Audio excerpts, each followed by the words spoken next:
Robert Norris, the man who played the Marlboro Man, passed away at 90. This is the focus group. It's the savvy side of 9 to 5. Listen. Bueller. Laugh. And learn. Negotiation. This is what you do in business. This is the focus group with Tim Bennett. Staunch. And John Nash. Keep your clothes looking neat and clean. We're all business. Except when we're not. Hey, welcome to the focus group. John Nash here with my good friend and co-host, Mr. Tim Bennett. FocusGroupRadio.com is the URL for our website, and when you go visit the site, you'll find everything out about us, including all the media we have there, video and audio, including Unbuttoned, our 20-minute Tuesday podcast. Urge you to subscribe, like, and rate all of our stuff, but to definitely check out Unbuttoned when you have a moment. We sometimes think of that as a commute-friendly, gym-friendly. I don't know. Since it's 20, 21 minutes, everybody seems to think it falls into this perfect, I can do something else while I'm listening to Tim and John. Podcastable. Podcastable. In the booth, we have Garrett and we have Steve, and back there taking a break was Robbie Bobby. Gentlemen, we are now officially halfway through November, right? November 13th today. Yeah. The year has flown by. Way too fast. I just... What you think? Crazy year, yeah. I said to someone the other day, one of my neighbors, I said, I remember walking out of the building in June to take a walk to the park and then the grocery store and, shorts and a T-shirt. And now we're in some Arctic thing and, I had to search for my gloves. I didn't even have a jacket. Search for gloves. I'm like, okay. Somebody had that little vestette on. And I was at a dinner the other night. Our financial advisor firm, they did a nice little dinner for their clients, and one of the people at the dinner was like, "Oh, I am so happy the cold weather's here." I'm like, "Really?" Like, I don't mind it, but being like a cyclist, or if you run, or if you're someone who likes being outdoors, it poses challenges. Yeah. It's complex. So what made me take down my fish pond, which I'm going to fill in, by the way. You've lost a lot of fish in that pond. I lost a lot of fish. I've decided I'm giving up on the fish pond. That was a nice little water feature. It's done. It's gone. I gave everything to Brian. Here's the koi. Tank. The fish are dead. If the little herring didn't get them, the little guy came in and ate all the fish. They died. By the way, that's nature. Reasons. Right, that's nature. That's the nature. Raccoons would come in and have a feast. Nature's attrition. Yes.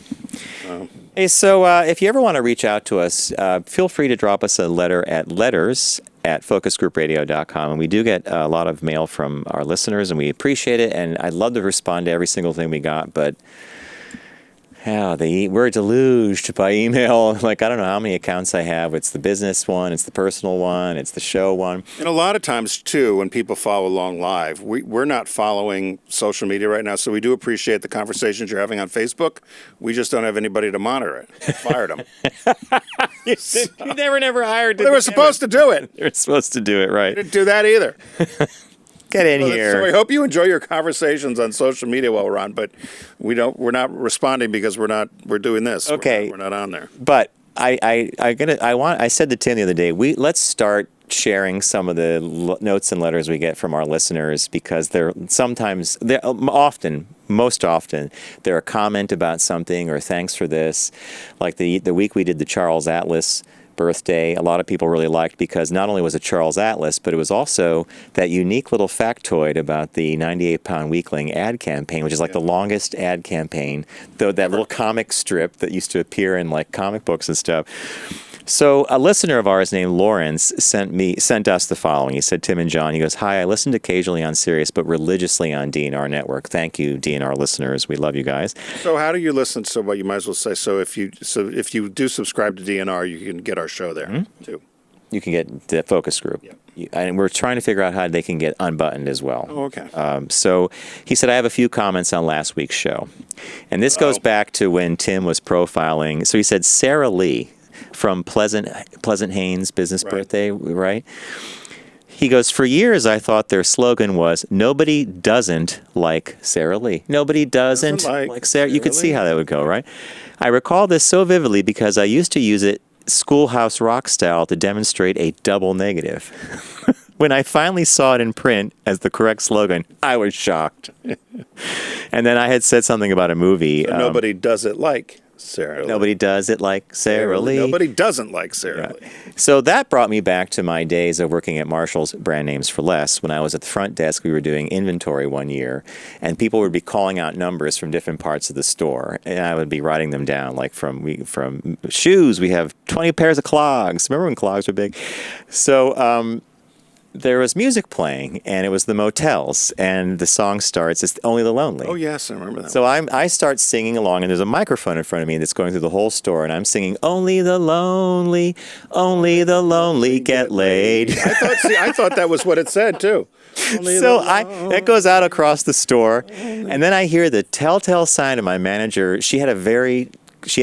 She had a very authoritative way while walking. I had heel, click, click, click, click. She's coming down, and she's big smile on her face, Ellie Barabas. She's got this clipboard, and she's going right for me. I'm only the lonely get laid, you know. And she gets right up to the mic and she goes, John, let's think about this for a minute. She goes, how do lonely people get laid? Only the lonely people get laid. And then we had to find the lyrics. It was only the lonely can play, right? Can play. Yeah. Well, there was one, you can see it on YouTube, famous one in Philly, this daffy newscaster. And they did, because I love when they do this where they send stuff in of what did you think the song said? And this guy sends in the Whitney Houston song, Saving All My Love. And I'm saving all my love For you, yeah. So she goes out live all across Philly, and you can see it on YouTube. She goes, so here's one from a listener. She's typical. It's the Whitney Houston song. It says, I'm shaving off my muff for you. And the guy next to her is like, whoa! This is on a newscast? Oh, like yeah. a TV? And so they're like, all this uncomfortable. She goes, what? Did I say something wrong? And she's like, what's a muff? And they're like, well... She said that? And the newscast's like, thanks, everybody. It's been great working with you. You know, it's kind of... Yeah, she read it. Oh, here's one. Corporate office is coming. Shaving off my muff for you. I think there's probably a whole bunch of this stuff where we get the lyrics wrong, right? So that was from Lawrence, and he finishes the email by saying, John, the film you mentioned... he got the title right because during that show I mentioned the Orchard House rules, but it's Cider House rules. Orchard, cider, apples, oranges. We're in the same universe. It's orchard, apples, cider. But thank you, Lawrence, for the note. And nobody doesn't like Sarah Lee. Double negative. Yeah, so keep those cards and letters coming, folks. Hey, we want to welcome a new partner of ours here to the focus group, and this has been a really great experience for me. It's Hawthorn, and they make men's grooming and cleaning products, and we urge you to go to check them out at hawthorne.co. So it's HAWTHORNE.co. If you, in fact, order any of their products, we would definitely like you to take their quiz. They offer a quiz at the beginning. You get to the website, and you answer a couple questions about your grooming habits, and they pop back a recommended list of things to get. So I answered the questions, and the one that I did smile at was how many times a week do I shampoo my hair? Well, I'm almost bald, but I do, you know. Did they send you shampoo? I got shampoo. I didn't get shampoo. Did they ask you the question? Yeah, I got conditioner. Well, you have more hair. See, so maybe I want, and you got the deodorant too. Deodorant's great. And Deodorant's fantastic. So a bar soap, and I got the Work and Play cologne, which I got is Work great. and Play as well. Did you? So when they ask you, because when you take the quiz, and if you're doing this for a friend too, if you want to do it at the holiday time, you can either take the friends or give as a gift, and they can go answer the quiz. But I liked what they did. It reminded me a little bit of some other products back in the day. But they asked, did you like the smell of yes, of tobacco or leather, like cinnamon or citrus? And I had talked with one of the people at Hawthorn afterwards, after I received my set, and was talking to them. And I was shocked because one of the colognes they gave me for play is identical smelling almost to an Hermes cologne I wear. Wow, I love. you mentioned they don't make anymore. And I said to them, I said, you really nailed it for me. I said, based upon the quiz I took, I said, I got this. I opened it up. I just couldn't believe it. And I said, Hermes doesn't make this anymore. So I have it on now. And I'm a scent guy. All right. So that's part of this Hawthorn. That's part of the cool thing about Hawthorn is the products they're great. Okay. So the scent part came along, and the only scents I've ever been exposed to, and they were gifts. Stuff people give you. So somebody gave me Kuros many moons ago, that white bottle Kuros. And so when the Hawthorn package came, and as I said, we got cologne, it was work and play, and deodorant and shampoo and soap. The first thing I did was open up the cologne, and the work cologne is the one that is my favorite scent. I like them both, but the work one instantly. Was it aqua-based or what was it? Mine was aqua-based. There's 50,000 different combinations, by the way. 50,000? Yeah. Over 50,000 combinations based upon your quiz. Mine might have been aqua-based now that I think about it. The soap is a very large bar soap. It smells... everything is... I'm going to say this about the scent. I'm not a huge scent guy, but I really like what they've done. The shampoo is very mild. The soap is great. It lathers up in hard or soft water. They have none of the additives, so it's as natural as you can get without having all those paraffins and other sort of chemicals in the soaps. And then the deodorant. Okay, so have you been using deodorant? I haven't used the deodorant yet because I'm waiting for my other one to run out. Oh, well, I started using it right away, and I love it. It's there's no aluminum product in it, so that years ago they linked that to some bad stuff, very bad stuff. It's all natural, and you'll notice with the deodorant, there's a very kind of a surface on the bottom of it. It almost sticks to the counter. It doesn't slide easily. Have you noticed that with it? So I think it's great. I got the conditioner, and the first time I used the conditioner, so I've used everything, but I'm waiting on the deodorant. The first time I used the conditioner, I used too much. And I was used to other conditioners I would use, how much you have to put in your hand. This you needed about the size of somewhere between a dime and a quarter. Yeah. And because it went a long way. So when I started using it, I realized I was using too much in the beginning. But I used it religiously on my hair, and the soap smells great. It takes the guesswork out of it for people and for guys. Yeah. You never really see guys going out buying scents or buying different smells or whatever. And this, well, you know what, Hawthorn.co, it will do a lot of the work for you. The other thing is, if you don't like what was sent, it's 100% refundable, and you don't have to sign up for a subscription either. You can just do a one-off. When you're ordering, actually, it gives you the option to do to have a regularly come, or it's a one-off. You could buy it by itself. So again, it's hawthorn.com, hawchorne.co, hawthorn.co, and you could use the word focus as your promo code to get 10% off your purchase. I've been really thrilled using it, and that's the thing about men's grooming products they're always intriguing to me, because if you were buying just normal stuff, you'd be left. You know what I'm getting at. This feels great. It has a very nice fragrance. It's not overwhelming. I think the products are done well. So we encourage you to visit hawthorn.co. .co and use the code FOCUS to get 10% off your purchase. All right. Thank you, Hawthorn. I'm enjoying my stuff. I'll tell you next time how the deodorant is, because my other one's just about done. Well, I'll tell you. I love using it. So what caught your eye?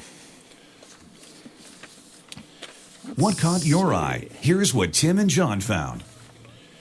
So this, I didn't know what to make of this at first, but I'll just tell you what happened. So there was a United Airlines pilot who was at the Denver airport at a layover, and the police busted in his room and arrested him for indecent exposure and apparently a lewd act in his hotel room.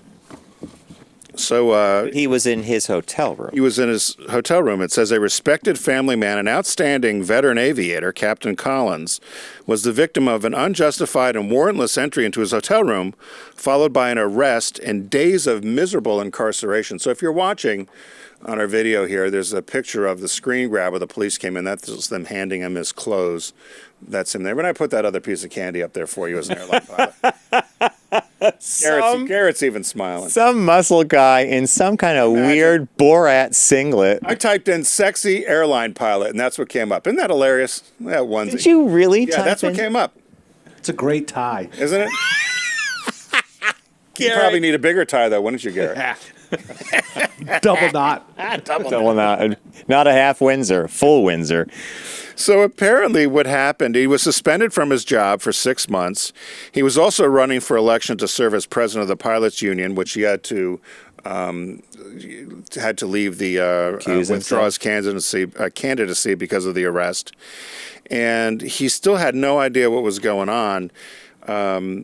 He said he wished the hotel would have called him to explain what had happened. So he was sleeping in the room. He had no clothes on. He got up to get dressed and go off to catch the plane to fly out, and he got a phone call. So he picked up the phone. He said it was a 24-minute phone call, and he was standing in front of the window of the hotel. I suspected that was where you were going. People with this. from the airport or whatever could see in, and they thought he was flashing them, and they said he did a lewd act, which later they found did not happen, and they actually dropped the charges. But he said I was standing there in my birthday suit. I had no idea.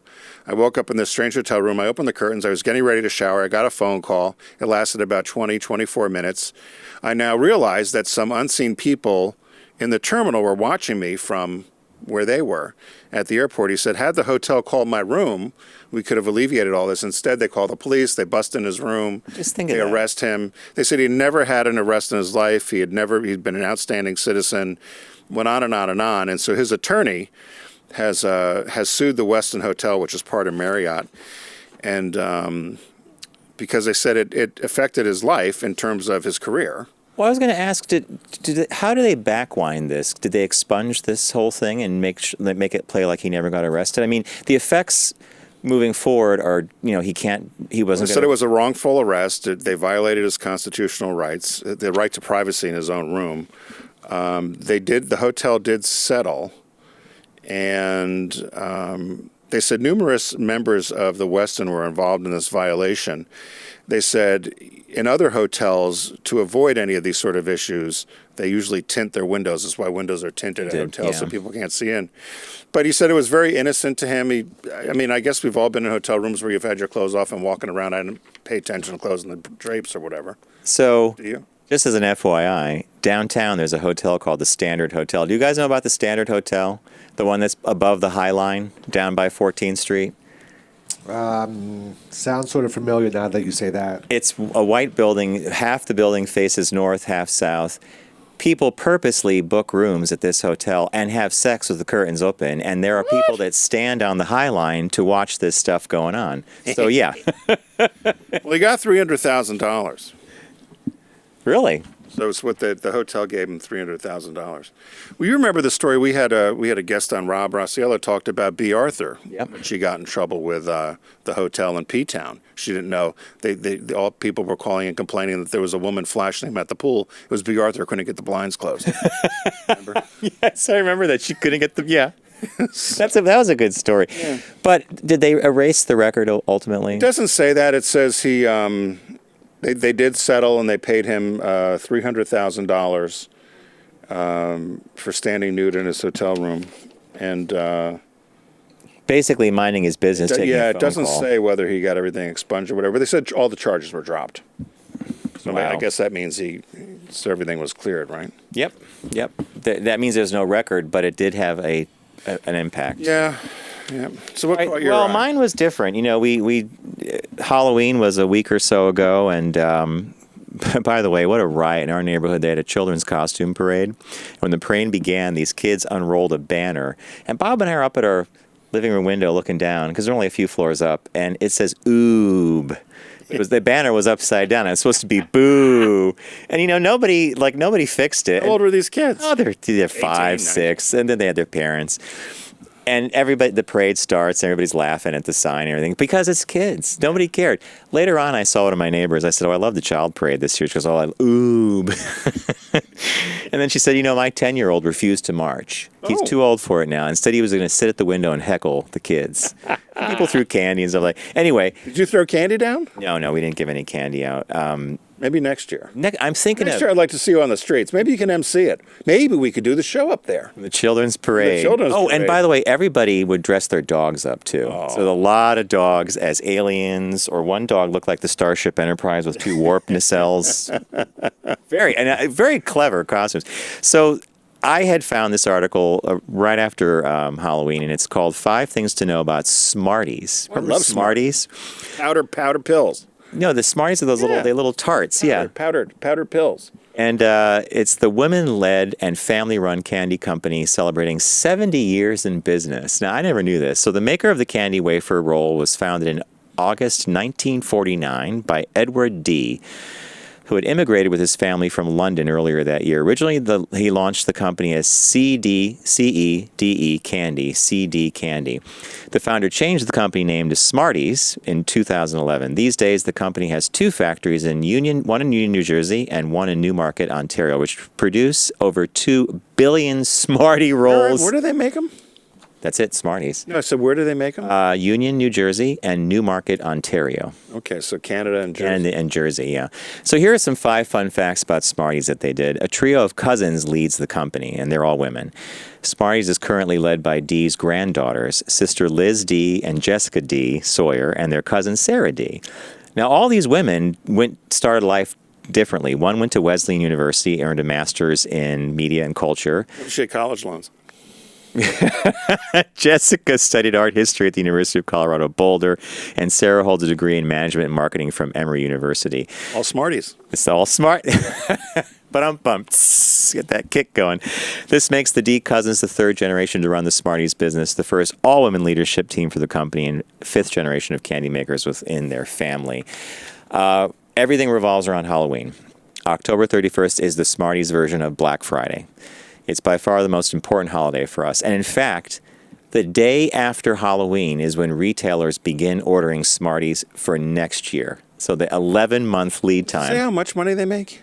They did not talk about money, no. Private. Well, they said it's a Private particularly company. notable feat in the fact that the candy industry is $10 billion a year. And it's made up mostly by Mars and her, the big... We got to come up with something like this. Smarties. I know. Workers at Smarties get a pretty sweet perk. They have flex time. They're allowed flex time. And every worker every year around Halloween gets 30 pounds of candy to share with friends and trick-or-treaters. 30 pounds. Wow. I don't know if it's all Smarties or not. Gotta be. The company's 95-year-old founder stops by the office on a regular basis. It's nearly his 70th anniversary of Smarties, but he comes in all the time. He drops by the New Jersey factory just to make sure things are going okay. I like that. We've got to go to the Smarties factory. I would love to. Any of this. Union, New Jersey, how far away is that? It's probably pretty close. Anything. I drive through Jersey on the way down to you, so but Don't you think we the Smarties factory would be a good trip for us? Great tour.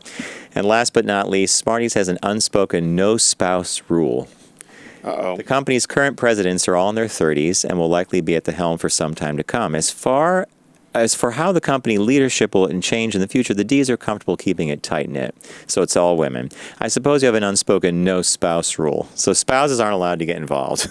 It's the women that are running the company. There you go. So that was... So it's family run, it's private, so they're not going to tell you how much they make. No, they don't have to. Tell you what, we got to come up with a candy.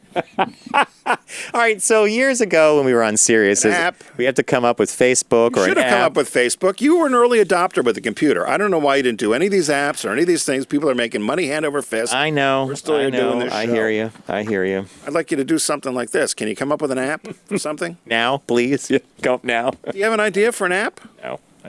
Any ideas I have for apps would be no. No. Nothing. Nothing. No. Too bad. Speaking of another private company, it's our business birthday. Everyone does celebrity birthday greetings, but the Focus Group is the only show in the universe that celebrates business birthdays. Now, every once in a while this happens to us that the dates could be fuzzy.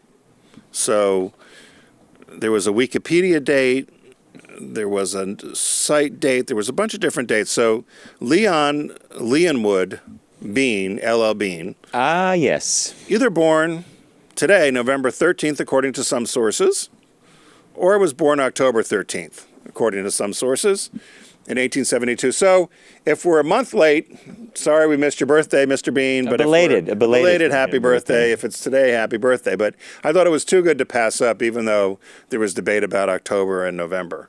And I could not get a definitive. So you fell on the side of November. That's I fine. had two. It's fine. Died in 1967 at 94 years old. His name, LL, or Leon Leonwood, was actually a mistake. His name was supposed to be Leon Leonwood. but at the Freeport, Maine town clerk's report office, they spelled it wrong. They kept it. Seriously, okay. Was an American inventor, author, outdoor enthusiast, and founder of the company, as you know, in Leonwood Bean in Freeport, Maine. He showed early interest in business. He earned his first money when he was 9 years old. He could either attend the Brewer County Fair or he could sell traps to his father. He ended up selling traps to his father. That was for you, the Brewer County Fair. Brewer County. Local fair. Yeah. It's up there, Brewer County. Brewer County, Maine.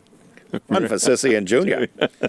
When he was 13, he killed and sold his first deer. He was an avid hunter and fisherman. In his outdoor activities, he would become soaked with water, so he set out to resolve this inconvenience and developed plans for the waterproof boot. So everybody knows the famous Leonwood Bean boot.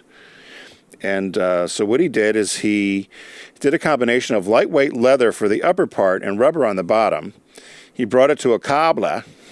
And Can't buy shoes like that. Are you a cobbler? This is just set up perfect for all our gags. He felt the boot was produced of good quality, so he had a 100% money-back guarantee, but he ended up having to give 90% of the money back because the boots all fell apart and cracked.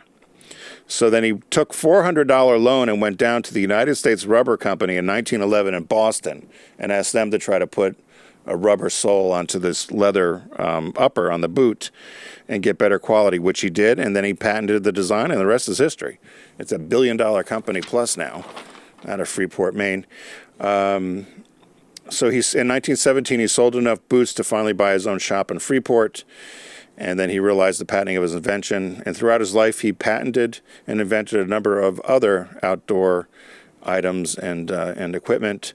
He died in Pompano Beach in 1967, and the company finally stopped their 100% money-back return policy in 2018.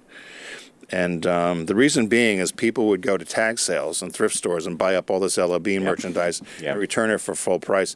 And when I used to do work for them, they used to tell me, if you ever have old Bean clothes or if you see any at thrift stores, buy them and we'll pay you for them, because they would just have people scouring thrift stores and tag sales or whatever. Send back, though. So people weren't returning the clothes. But my grandparents used to always go to we visited down from Canada. So we visited. There were pictures of us there with Steve Fuller, who's no longer there. He was the CMO. But when I worked with Steve and we did the Subaru Leonwood Bean edition Outback. That was your Steve zoomed in on a picture of Tim looking at a machine that actually did the custom stitching on the canvas, the canvas totes bag. And Tim's pointing at the screen, and the name they're stitching on that particular bag is Sassy, S-A-S-S-Y. I was wondering what I was doing. And so we, John and I did a trip with It was a DW, and cool. were up there. We spent the day learning how they make the boots right there in Maine, and had a good visit to the factory. There's only, similar to Smarties, there's only 16 direct descendants of Leonwood Bean, and each gets a check every month. Pretty good check. And that was your friend Steve, was the CMO, right? I never knew exactly how much, but it's a six-figure check. Wow. One of the 16 get every month. Wow. Well, 16 of them get every month. I want to say it's like 1.6 million. Good business birthday, and it was a really fun factory tour. And we walked out of the factory, and it was the boat and tote factory. So it was the boat, the boots, and the tote bags. I have never seen a happier bunch of people in my life. They all loved working there. There was a woman who was testing the inserts of the boots, and she would put the liner into a thing of water and then fill it with air. Yep. And it's like a lucite box that she did this in. She was looking for air bubbles, and she's laughing and smiling, and we're like, it was a really nice. It was a factory. It's repetitive labor, but it looked like a really nice place to work. Who makes shoes in the U.S. anymore, right? I know. They still make the boats there, or the boots there, and a lot of that stuff. And people that had their old boots had sent them in to have them resold, and we had a fun day there. It was a great day. And if you ever go to Freeport, Maine, Bean essentially took. There's a bunch of other outlets there now. That was the store. That was the outlet. That's their main store. The outlet has the boot out front. That was not the factory, right? No, that was the regular store. Okay. The outlet was down the hill where we went down there. You got that bag that said... it was for somebody. Who did I get that for? For the English teacher of your friends in Chicago. Yes. Linda Chu. Stephanie. Or Stephanie Chu. Stephanie Chu. Got her a bag. All right. This whole segment is triggering All these little jokes you and I have. Okay. Jokes we can't tell. So, as many of you know, Deep Discount is a partner of ours here on the Focus Group. We want you to visit them by visiting us first. Go to focusgroupradio.com, click on the Deep Discount logo. It is a shark, but I will do the pirate because that's what I've been doing. Arr, Sharky the Shark. They need to put a pirate hat on him. They do sometimes, actually. And there's a chest with treasure in it. So I think that's where I probably got it from. Yeah. Own your passion at Deep Discount, and it's the winter-wide site sale, or winter site-wide sale. I got that wrong. Sorry. So lots of things are on sale as we come into the holiday season. Tim, what did you pick from the sale? Because you could pick anything you want. Books, records, anything. Well, I picked a DVD. It's actually a Blu-ray. And I don't know how I found this. I was poking around, but I found it. It's called Shine a Light. It was released October 2017. And it's essentially Albert Maysles. Remember him from my God, Garden yeah. fame? And Documentarian. Right. And Martin Scorsese followed the Rolling Stones around over their 2 nights at the Beacon Theater here in New York City, and they put together this documentary, which is a musical documentary, and it has it's essentially a Stones concert. And I don't know, have you ever been to a Rolling Stones concert? If you haven't, you're missing out. If you've never been to a Rolling Stones concert, it's unbelievable. And so I saw this, and I thought this would be perfect gift for me because I like to have, as you know, I like to have people over. I'll just put in these DVDs and just let them go with no sound, sure, just so people could see the stuff moving around. But this one's called Shine a Light. It's, again, about the Stones from 2006 with their Bigger Bang tour. Do you know? So they used 16 different cameramen to follow. Yeah, you Mick just Jagger, answered my Keith question. Richards, Charlie Watts, and Ron Wood. So it's a compilation of number of concerts where they had over 2 days in New York. And so typical songs, Jumpin' Jack Flash, Shattered, Some Girls, Start Me Up, all that sort of stuff. So it's available for $6.19 in Blu-ray? DVD. And Blu-ray's $8.78. So you can't beat a it. no-brainer, and you could have that on the background, right? Yep. So that's what I picked this. I went sci-fi, and I'll tell you why. So I read a review of a book that came out recently, and it was a book called Star Trek: The Animated Series. So years after Star Trek left the network, and I was a kid when that happened, they did an animated TV show that would air on Saturday mornings. It was just called Star Trek. They later changed to Star Trek: The Animated Series. It used the voices of the cast, very primitive animation. It was like, did they mimic the? They made it look exactly. show? Yeah, they actually traced over images of the bridge and the ship, and they made it look like Star Trek. And I got this book, and I'm loving it because it's all the behind the scenes thing of how the stories and the scripts came together. So based on that, I would say to you, if you are a fan of Star Trek, by all means pick up the animated series on Blu-ray, and you'll be treated to 22 episodes, each 22 minutes apiece. Does it mimic the same storylines? Oh, yeah. Yeah, in fact, the same writers wrote... I didn't know this as a kid, that all the same writers worked on Star Trek: The Animated Show. So it's the voice talent of Leonard Nimoy, Bill Shatner, Nichelle Nichols, George Takei, Montgomery Scott is James Doohan. Do they still get money for that? Like, does George Takei still get royalty, you think, from... You know that from a lot of this original stuff, no. Wow. No. They made their money at conventions where they would go and sign autographs and speak, and then they made their money when they went back on the big screen in the movie theater. So this was just one of those really cool things that I enjoyed immensely. And I think if you haven't seen the animated series since you were a kid, you might get a kick out of it. And now that I'm seeing it as an adult, I'm like, these are actually adult shows. The animation is, it's moving lips, Yeah. and I read in the book that they always have the characters going left to right because they didn't want to draw the characters going right to left because that took more time and cost money. It's animation. Oh, so you would use it over Always and over the again. same character, but in fact, every door they go through is on the right hand side.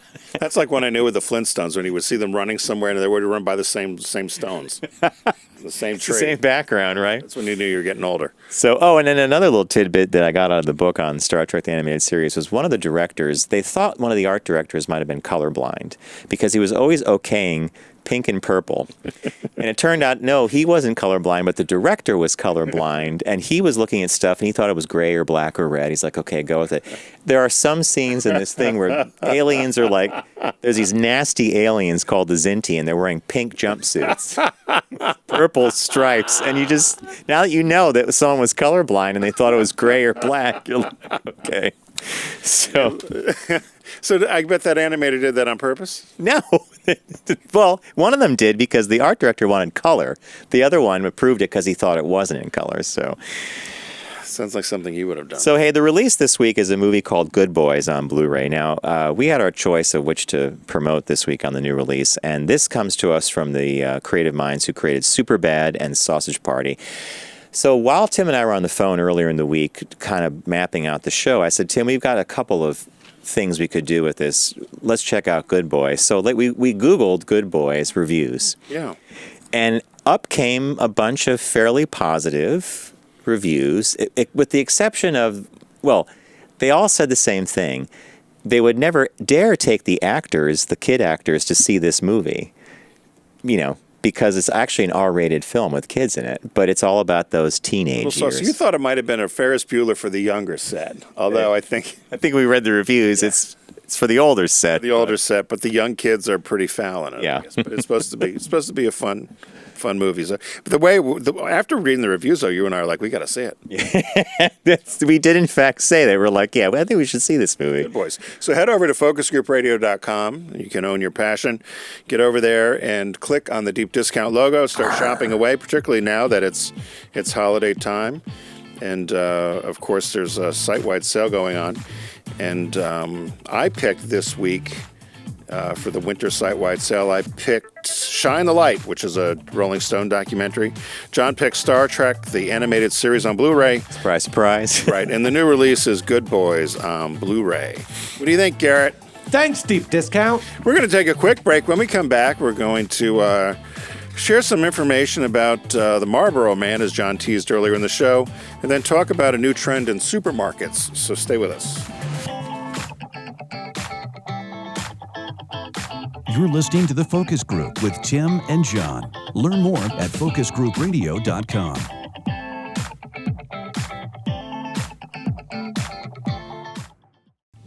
Focus on the savvy side of 9 to 5 with The Focus Group. Try, really try. Listen, laugh, and learn with Tim and John. I never try anything. I just do it. Hey, welcome back to the Focus Group. John Nash with Tim Bennett. FocusGroupRadio.com is our URL, and we invite you to visit the site and check out all our media, audio and video, including Unbuttoned, which is our Tuesday podcast. It's about 20 minutes long, and we would like you to try that out and like it and rate it. So at the beginning of the show, I actually talked about, or I teased this article. Robert Norris passed away recently. He was 90 years old, and Robert Norris is famous because he, in fact, is the original Marlboro Man from the TV commercials. And he started that gig years ago. I think it was back in 1955. Now, Norris is a rancher who took the role of the Marlboro Man in television commercials for the cigarette brand, but who abandoned the campaign because as a non-smoker, he felt he was setting a bad example for his children. So he died on November 3rd in Colorado Springs. I think that alone just tells you everything you need to know about advertising, right? Yeah. So the pitch man, or the main guy who rode that horse and looked like a real, Western rancher, didn't smoke. Tall and lanky. And they didn't smoke. I mean, he might have smoked in the commercial, but he didn't really smoke, right? He died of lung cancer. He did not. Look at your face. No, I'm teasing you. Of course. You should have seen your face. Well, because I'm stricken. I'm like, I read this. It didn't say anything about Listen, that. these people who die of lung cancer didn't smoke. Lots. Yeah, never smoked. What I thought was interesting about this, they said that the Marlboro Man campaign was one of the most successful advertising campaigns of all time. It conquered the world. And something like 45% of the cigarettes sold worldwide or in the U.S. are Marlboros. But I wonder if you picked this out. Marlboro was founded as a women's cigarette. I did pick that up. Yeah. It was repositioned as a rugged masculine product in 1955. I just can't imagine. Talk about the strength of advertiser. I can't imagine that as being sold as a woman's cigarette. So the ad agency was Leo Burnett Worldwide. And when I read that, and it says, Worldwide, you're still laughing Just about in your face. died of lung, what? Because that would be, right, exactly what you would expect. But, yeah, so Leo Burnett rebooted the brand, and then that little semicolon found it as a woman's cigarette. Yeah. You know, and I do not, that red box Marlboro, that is like a guy's cigarette. Like, so it's hard for me to imagine that they actually thought that Did you was smoke Marlboros? When I smoked in didn't college smoke briefly, I started with Marlboro Red, moved to Parliament, and then Vantage, and then Marlboro. Vantage. Oh, you know, I did I tell you this? I think I told you on another show. Like after I gave up, years went by, and I remember having a cigarette, like not even a whole one. I couldn't believe. I was like, it was. Did you smoke a lot? No. No. You know. You're a social smoker. You know, Greg used to always call me the fake smoker. Yeah.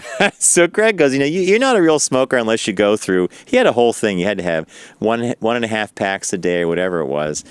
But it wasn't a hard habit to kick, by the way, not for me. I just woke up one day and I was like, this is it.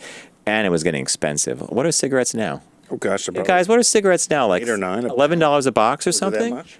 In New York City, Yeah. 15. 15. Whoa! So if you're a 2-pack a day, that's $30? Yeah. I don't know anyone that's 2-pack a day anymore. No. You know, my dad was, and Is that's it because past of tense. the cost, or do you just think people are not smoking? It's harder to smoke. You can't smoke at work. You can't smoke. It's just harder to even get that many cigarettes in during your day if you wanted to. Yeah. You're right. And this is back, when we started working in all our offices, people could smoke, I smoked at desk. work. Yeah. Smoke on the plane. And I think I told you that story before when Greg and I did the stint at Winston-Salem, and they rolled the cigarette cart around every day. Winston tastes bad like the water I just had. Anyway, tall and lanky Mr. Norris was, in fact, the face of the brand, and he was quite a philanthropist. He was born in Chicago in 1929,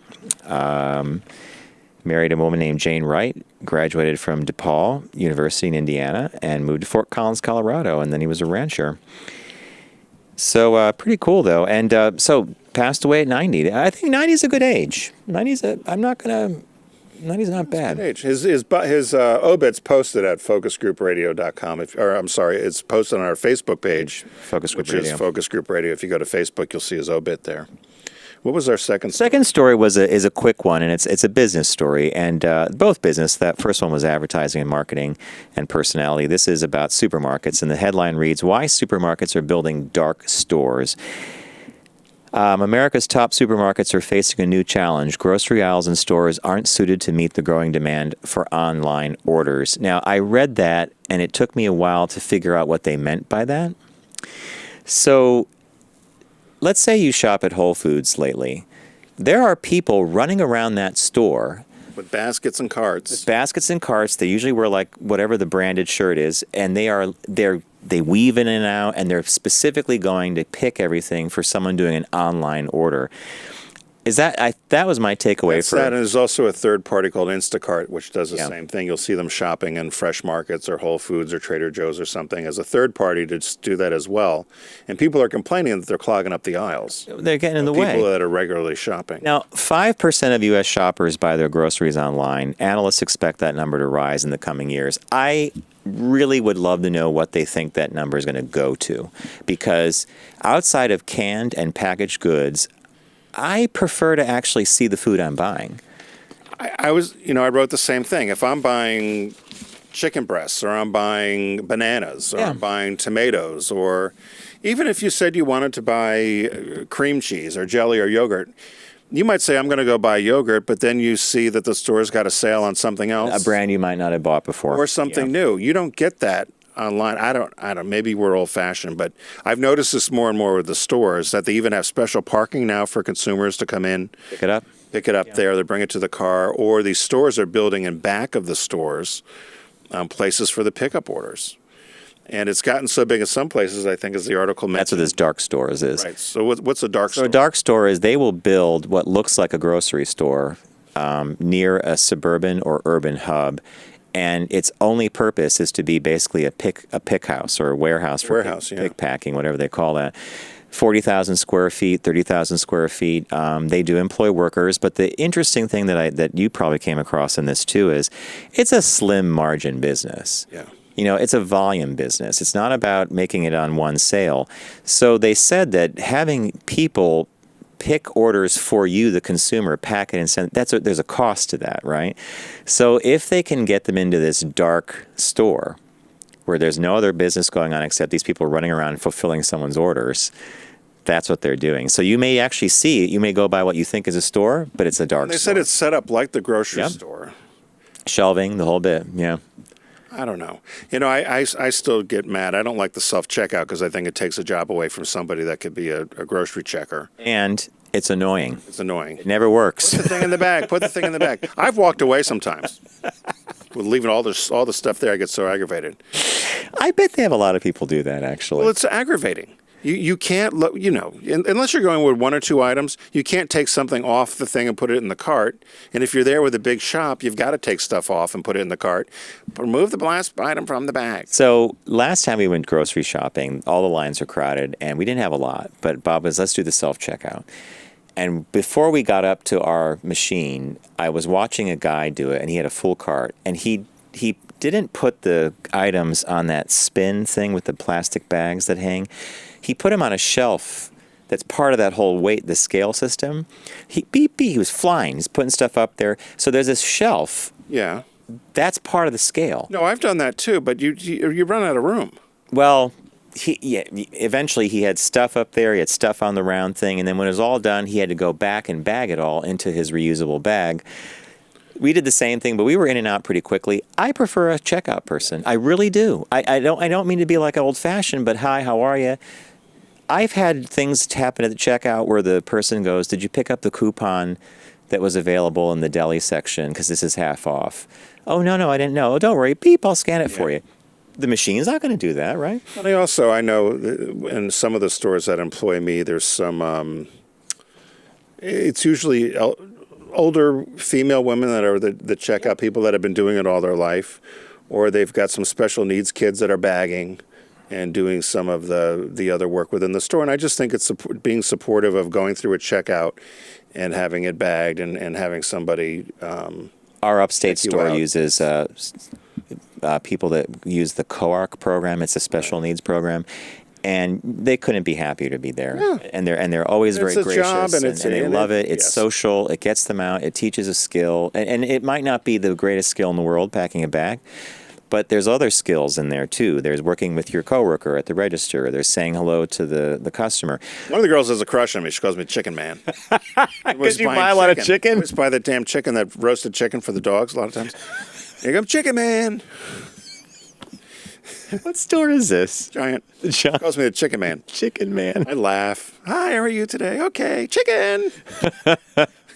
And here's the thing you can do with a cashier that you can't do with a machine. So I'm waiting in line one day, and this woman's in front of me, and she's yammering on the phone, barely paying attention to the checkout person who's doing their job. Rude people. Don't stay on your phone if you go through a She's service. fiddling with her card, and she pushes her thing in, and she didn't even have one word for the bagger or the checkout person.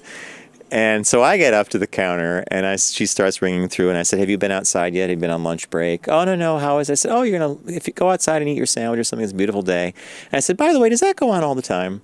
She goes, oh, honey. Yeah, you're honey, too. Depending on the age of the cashier, I was honey. She goes, oh, honey, it happens all the time. She goes, all the time. And she just smiles. She goes, of course, she didn't realize that there was a 2-for-1 going on, but how could I talk to her? So there are a number of items that she had to pay more for because she didn't bother talking to the cashier, right? We have a friend who has a fast food business that when somebody does that on the phone there, he says, I'll be happy to take your order when you get off the phone, step aside. Yeah. By the way, I don't think there's anything. No. Hey, just to wrap. Interact with people. So dark stores, if you see a grocery store, it may not be a grocery store. It may be a fulfillment center first. But did you happen to see the article on CNN? It was about a sign that an Arbys manager posted, and he said, if your child cannot sit and eat their meal quietly, if your kid can't do all this, please don't come to the restaurant. Really? So a woman who is the mother of a 2-year-old took a picture of this, and she was going to shame the store on social media, which is everybody loves. backfire? Everybody loves doing this now. Let's all have a big voice outside of our big outside voice. She posts it. 90% of the responses she got were like, you know what? This is true. If you're a child, and so she had maybe like 6 or 7 things like, yeah, you're right. How dare they do that? The rest was like, you know what? I hate when the people let their kids run around, bumping into people, screaming, yelling. I'm not the babysitter. Yeah. I love kids, but I was not hired as babysitter, right? Yeah. So anyway, there you go. Well, good. Well, hey, thanks for joining us. Thanks to the boys in the booth. We got Robbie, Bobby, Steve, and Garrett. Thank you, John. Thanks to our new partner here, Hawthorn. Co. Men's fragrances and soaps and conditioners and deodorant and work and play cologne. Go to Hawthorn, HAWTHORNE.co. It's hawthorn.co. You get 10% off your first order by using the promo code FOCUS. We also want to thank our friends at Deep Discount. There's a winter-wide sale going on. I picked the Rolling Stones' Shine the Light. John picked Star Trek, the animated series, and the release this week is Good Boys on Blu-ray. Thank you, John. Thank you. For everything this week. We want to make sure everybody is having a safe time on the roads this year. Don't text and drive. Arrive alive. And we'll see you on our podcast on Tuesday. TFG Unbuttoned. Take care.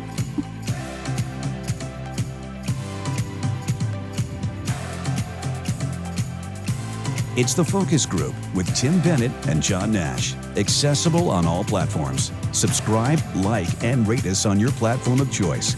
Learn more at focusgroupradio.com. That was a stunning focus group.